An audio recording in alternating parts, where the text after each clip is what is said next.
আসসালামু আলাইকুম আমার বন্ধুগণরা এবং আমার মুরব্বি ও আমার ছোট ভাই বোনরা সবাই কেমন আছেন?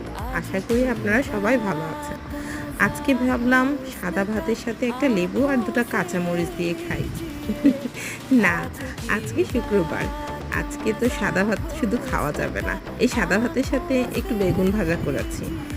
এভাবেই গ্যাস থাকে না, সবার বাসায় চুলার গ্যাসের সমস্যা হয়, তাই একটু ছিমছাম করেই করলাম।